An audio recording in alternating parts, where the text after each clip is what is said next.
Doctor साहब एक दूसरा अब जैसे मैंने एक सवाल किया तो आजकल कोई ऐसा कोई नया टेक्निक है जिसमें पता चले कि हार्ट की जैसे एंजियोग्राफी के अलावा कि अल्ट्रासोनिक कोई मॉडर्न स्टाइल का कोई चीज़ है ही है क्या उसमें वो क्या चीज़ है? सीटी कोरोनरी जो है वो काफ़ी ज़्यादा आम है। अच्छा। और उसमें भी यही है कि या तो हम ऐसे लोगों को सीटी कोरोनरी के भेजते हैं जिनमें probability of coronary artery disease ज़्यादा है। अच्छा। खास करके एक डायबिटिक है, हाइपरटेंशन है और उसको टिपिकल अंजाइना के सिम्टम्स हैं। अब उन लोगों को सिटी कोरोनरीज के लिए भेज के सिटी कोरोनरी पर भी पैसा खर्चा करते हैं, फिर जो है सिटी कोरोनरी वाला रिपोर्ट देता है, फिर उसके बाद एंजियोग्राफी उनकी होती है, तो डबल खर्चा उनका हो जाता है। तो जिनमें probability of coronary artery disease ज़्यादा है और उनमें अलामात हैं तो उनको एंजियोग्राफी की तरफ जाना ज़्यादा बेहतर है बनस्पत उसमें। इसके बीच में एक्सरसाइज टेस्ट सबसे अच्छी टेस्ट है, लेकिन हम लोग सस्ती भी है सिटी कोरोनरी और एंजियोग्राफी के मामले में, लेकिन यहाँ पर आउटडेटेड हो गई है, लोग उसको बहुत सारे डॉक्टर्स उसको इतना प्रेफरेंस नहीं देते, लेकिन उससे बहुत सारी चीज़ों का पता चल जाता है। अलबत्ता वो पेशेंट जिनमें एटिपिकल चेस्ट पेन है और रिस्क फैक्टर्स नहीं है तो उन पेशेंट्स को होती है कि वो एंजाइस होते हैं, टाइप 1 पर्सनालिटी टाइप के लोग होते हैं, मुझे दर्द ये क्यों हो रहा है, बताएं ये दर्द हार्ट का तो नहीं है। फिर उन पेशेंट्स में रूल आउट करने के लिए हम सिटी कोरोनरी एडवाइस करते हैं, ताकि अगर सिटी कोरोनरी में कोई ब्लॉकेज, तो बहुत रेयरली होता है कि उनमें कोई, क्योंकि अगर पेन एटिपिकल है और रिस्क फैक्टर्स नहीं है तो probability of coronary artery disease कम होती है। डॉक्टर साहब मुझे कहा जा रहा है एक ब्रेक के लिए हम लिखा हूँ बोले चार को डॉक्टर साहब आपके पास रिटेल आगुस्टा के स्पेशली नादराई या संदेले जो बीमारियाँ स्पेशली हम वेसल्स कॉर्नरी आर्टरी से जो ये पूरा डायग्राम डॉक्टर किताब इधर गया हमारा पेज दस्त किया ये वो देख के था कि चेन उन्होंने ब्लॉकेज बनते हैं स्पेशली आई रेस्पेक्टर विषय हमारा स्पेशली हमारा सिगरेट कशा या क्रिस्टल दिखे मर्चा नशा है बीमारी नादराइयत का दिले सर आई रंदमा डॉक्टर डिस्कस करने में मसला था कि डॉक्टर साहब आवाज़ कार को था पेशेंट बाद चारती के मामला था बीमारियाँ दिली बीमारियाँ हैं बाद कार्डियक अरेस्ट वगैरह भी तुम्ही के आय इसी मेन कॉज व्यवस्था सिगरेट कशे की नौजवान तो कभी इसी बात दिले मसला बीमारी नादराई दिगे अस्ताम अल्कोहल है दिगे बाद कोट बीमारी दिगे अच्छी बीमारी अस्ता आई अच्छे रिस्क फैक्टर वधी और आई अच्छे दिले बीमारी खुद करते हैं दुमी इसे कि इसी कसियर अगर एंजाइना या चीज़ें अच्छी दिले दर्द बनते हैं बीमारी नादरा भी टाइम सर डॉक्टर के रवा रखते हैं डॉक्टर आई इन्वेस्टिगेट करते तो आई यानी इलाज भी खुद करते हैं टाइम बाद इम्पोर्टेंट है अगर अच्छी मसला है इशू है दिले हाए गए तो बाद में प्रॉपर होती है डॉक्टर पे भी तारा अर्शवारा मशवरे दंते ये कुछ कि ज़रूरी नहीं कि हर मरीज़ में एंजियोग्राफी बेकने हमारे जो सीनियर है डॉक्टर बीते हैं होती एक्सपीरियंस डॉक्टर भी कार्डियोलॉजिस्ट बीते हैं आ एग्जामिन करते फिजिकली एग्जामिनेशन करते लाती इन्वेस्टिगेशन कसाने करते आई चरन आई आइडिया बीते हैं कि इको हैं या ECG हैं आई ज़रिया ये खबर बीते कि शदेमा मारा चेक करेंगे डायरेक्ट एंजियोग्राफी में बना रहा देखिए आस्ते CT एंजियोग्राफी भी आस्ते यहाँ बैग हैं भले ATT हमारा एक्सरसाइज एक टॉलरेंस टेस्ट है कि बीते वहाँ ट्रेडमिल सरा ताचे नंते आई ची बाकायदा कबा कभी कि शियरा दिले बीमारी आस्ते या नहीं आस्ते इलाज आवाज़ ईजी आसानी तरीका आस्ते भले बाय दें कि टाइम सरा डॉक्टर शीमा बेरसें तो इंशाल्लाह मौती दिले संभालत करें दिल बास इम्पोर्टेंट है दिले ज़रिया सज्जी में सज्जी ज़िंदगी ये दारो मदार दिले सराएँ कि दिले कारें ओन सप्लाई पूरा बॉडी तो अगर ओन सप्लाई न बीते तो इंसान ब्रेन वगैरह थ्रोट इमेज में तो दिले संभाल के वास्ता कसाने लाती टेस्ट लाती अवेयरनेस चीज़ बिकने बाय दें मौती दिला बचत करनी। अच्छा डॉक्टर साहब ये बहुत ज़्यादा एक मिथ है कि लोग जाते हैं डॉक्टर के पास कि आपका ECG है नॉर्मल है फिर उनको प्रॉब्लम होता है ये क्या है मतलब कभी कभी मिस डायग्नोस होते हैं जैसे अच्छी जगह जाते हैं दिखाते हैं हॉस्पिटल में फिर उसके बाद कभी कभार होता है कि फिर पता चलता है कि इसको हार्ट अटैक हुआ है इसको कैसे डिफ्रेंशिएट करेंगे इस तरह? ये आपका बहुत अच्छा सवाल है और ये बहुत कॉमन प्रॉब्लम है कि और इसको क्लियर होना चाहिए क्योंकि ECG मैंने एक चैप्टर इस किताब में लिखा हुआ है कि ECG दोस्त या दुश्मन। तो दोस्त इस तरह से है तो बहुत सारी चीज़ें उससे पता चल जाती हैं। दुश्मन इस तरह से है कि ये जो नॉर्मल ईसीजी का लेवल है तो वो दुश्मन है एक किस्म की। और नॉर्मल ईसीजी बहुत सारे मरीज़ों में जिनमें टिपिकल चेस्ट पेन होता है, खास करके जिनको अंजाइना का पेन होता है या दिल के वाल्व्स ख़राब होते हैं, उनमें जो है वो जब ईसीजी करते हैं तो ईसीजी नॉर्मल आती है या मिनिमल चेंजेस आती हैं जो ओवरलुक्ड हो जाती है। कुछ मरीज़ ऐसे भी होते हैं, जिस तरह से ये 3 शरेयानें मैंने दिखाई, इनमें से एक शरेयान ये ऐसी है लेफ्ट सर्कमफ्लेक्स आर्टरी जो है,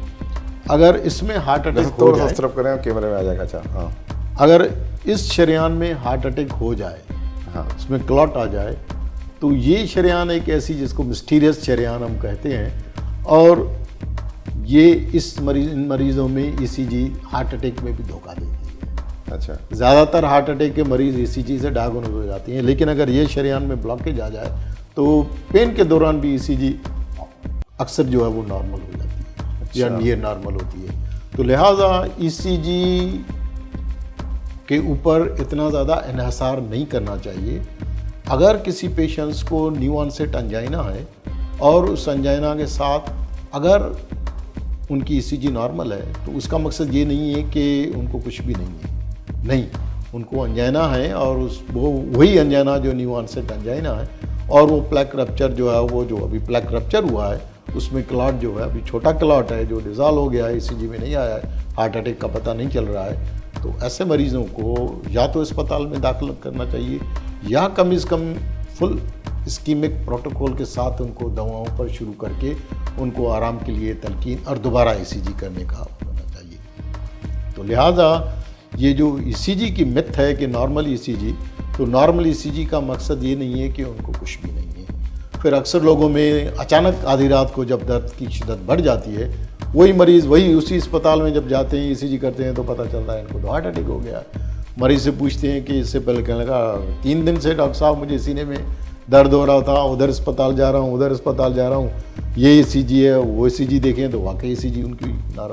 नॉर्मल होती है। या किन मरीज़ों में ईसीजी अब नॉर्मल होती है लेकिन ईसीजी इंटरप्रेट पढ़ने वाला जो वहाँ डॉक्टर होता है वो सही तरीके से ईसीजी इंटरप्रेट नहीं कर सकता, जिसकी वजह से वो मरीज़ को नॉर्मल ईसीजी करके और वो घर भेज देते हैं और उनमें तकलीफ। अच्छा, ईसीजी में चेंजेस आ जाते नहीं आते उसमें? नहीं आते तो, लेकिन क्लिनिकली अगर वो अच्छा वो गैस का कोई प्रॉब्लम कह के उसको भेज देते हैं कि ऐसी कोई गैस्ट्रिक प्रॉब्लम है शायद, या क्योंकि ह्यूमन नेचर है, हर आदमी सपोज करके किसी को अचानक रात को सोया हुआ है, और अक्सर लोग जो आते हैं वो हिस्ट्री इस तरह से कि डॉक्टर साहब रात को मैं दावत में गया था, वहाँ बिरयानी कौरमा और ये खाना खाया था और रात को अचानक जो है वो, अब ये बिरयानी कौरमा तो रोज़ाना की रूटीन है हमारे कल्चर में जो है वो, अब अचानक जिसको तकलीफ़ होती है उसमें, तो ये सिर्फ बिरयानी कौरमे की वजह से वो नहीं है, वो हार्ट की वजह से ही ज़्यादातर लोगों में जो है वो प्रॉब्लम होता है। अच्छा डॉक्टर साहब, इस दौरान कोई और टेस्ट नहीं है जिसमें पता चले कि अंजाइना है, जैसे और ट्रॉपटी वगैरह क्या वो करते हैं उसमें? नहीं, ट्रोपोनिन का भी यही प्रॉब्लम है कि, और यही एक मसला है कि उस वक्त ट्रोपोनिन है, इवन इको है या ईसीजी है, ये सारी चीज़ें धोखा दे देते हैं। तो सबसे अच्छा जो है वो यही है कि मरीज़ की हिस्ट्री। अच्छा, मरीज़ को प्रॉपर तरीके से सुने, डॉक्टर का काम है मरीज़ को झड़के नहीं, मरीज़ को बोलने दे, मरीज़ की बात को तहम्मुल के साथ सुने। अगर कोई मरीज़ है जिसको वो आ रहा जी अचानक जो है रात को दर्द के साथ कह रहा है कि जी मुझे यहाँ सीने में दर्द है, और दर्द उसमें इस तरह से, क्योंकि जो शुरुआत जो अंजाइना का दर्द होता है इतना शदीद नहीं होता है, और ज़्यादातर मरीज़ों का दर्द जो है वो छोटी मोटी चीज़ों से सही भी हो जाता है, क्योंकि वो अंजाइना का दर्द है। 5-10 मिनट के बाद आप खुद ब खुद ही आप दूध पिए उससे भी सही हो जाता है बहुत सारे लोगों का। तो लोग ये समझते हैं कि खाने पीने की वजह से हुआ था, दूध पीने से, या अदरक खा लेते हैं या कोई थूम वगैरह या कोई ऐसी चीज़ खा लेते हैं, या राइजिक और इसकी गोली कैप्सूल जो है वो खा लेते हैं, दर्द सही हो जाता है, फिर सुबह को अपना काम काज करते हैं, फिर रात को अचानक होता है। तो ये जो अनप्रेडिक्टेबल अंजाइना खास करके होता है, क्योंकि एक अंजाइना स्टेबल होता है, स्टेबल और अनस्टेबल अंजाइना में फ़र्क है, और ये जानना बहुत ज़रूरी है, क्योंकि स्टेबल अंजाइना में ये होता है कि मरीज़ को पता चलता है कि मैं यहाँ से नमाज़ पढ़ने के लिए जाऊँगा तो मुझे रास्ते में दर्द होगा, मुझे रुकना पड़ेगा और दर्द सही हो जाएगा। तो मरीज़ को पता होता है कि खाना अगर पेट भर के चलूँगा तो मुझे दर्द होगा और रुकने से ख़त्म हो जाएगा। ऊपर रहता है अगर मरीज़, तो मरीज़ को पता होता है कि यहाँ से अगर मैं सेकंड फ्लोर पर पहुँचूँगा तो मुझे दर्द होगा और तो मैं रुक जाता हूँ, मरीज़ बताता है। या जो है वो शरई हक अदा करते हुए सीने में अचानक दर्द हो जाता है, उसके दौरान मरीज़ कहता है मैं जब भी शरई हक अदा करता हूँ तो मुझे सीने में दर्द होता है। तो ये टिपिकल अंजाइना है। तो अंजाइना जो स्टेबल होता है वो मरीज़ प्रेडिक्ट कर सकता है, वो डॉक्टर को बताता है कि इस चीज़ से होता है। जो अनप्रेडिक्टेबल अंजाइना होता है, न्यू ऑनसेट अंजाइना होता है, उसमें पता नहीं चलता, वो किसी वक्त भी हो सकता है। और वो अंजाइना शुरुआत में अगर उसको छोड़ दें और उसको इलाज ना करें तो वही अंजाइना के मरीज़ या तो हार्ट अटैक उनमें हो जाता है या हरकत कल्ब अचानक बंद होकर मौत का शिकार हो सकते हैं। तो लिहाजा ये जो अनस्टेबल अंजाइना है, डीनोवो अंजाइना इसको कहते हैं। तो ये डीनोवो अंजाइना मीन्स नया अंजाइना, पहली दफ़ा। और जो स्टेबल अंजाइना होता है वो ज़्यादातर मरीज़ को पता होता है, 3 महीने 6 महीने से मरीज़ सारी चीज़ें, आप मरीज़ से डॉक्टर पूछे वो सारी चीज़ हिस्ट्री बता देते हैं कि 6 महीने से मैं चल रहा हूँ तो मुझे चलने में दर्द होता है और रुक जाता हूँ तो वो ठीक हो जाता है। तो मरीज़ खुद अपना डायग्नोसिस भी कर सकता है। अगर इस किस्म के सिम्टम्स हैं तो वो डॉक्टर से रब्ता करे। या जिन मरीज़ों को अचानक रात को आधी रात को दर्द होता है वो अस्पताल जाता है, उसकी ECG नॉर्मल है, उसका या ट्रोपोनिन नॉर्मल है, क्योंकि ट्रोपोनिन जो रेज होता है वो ज़्यादातर हार्ट डैमेज, हार्ट अटैक हो तो फिर वो रेज होता है। और ट्रोपोनिन रेज भी तब होता है कम से कम 6 घंटे तक, अगर डैमेज हो तो 6 घंटे के बाद। अब 6 घंटे यहाँ कोई भी इमरजेंसी में कोई भी डॉक्टर जो है उनको 6 घंटे तक नहीं रखता कि वो दोबारा जो है वो टेस्ट करके, और वो तो एक ही दफ़ा टेस्ट करके वो टेस्ट भी नॉर्मल है, ECG भी नॉर्मल है, घर भेज देते हैं। फिर जब तकलीफ बढ़ जाती है तो फिर ECG भी अब नॉर्मल हो जाती है, ट्रोपोनिन भी अब नॉर्मल हो जाता है, लेकिन वो देर हो जाती है।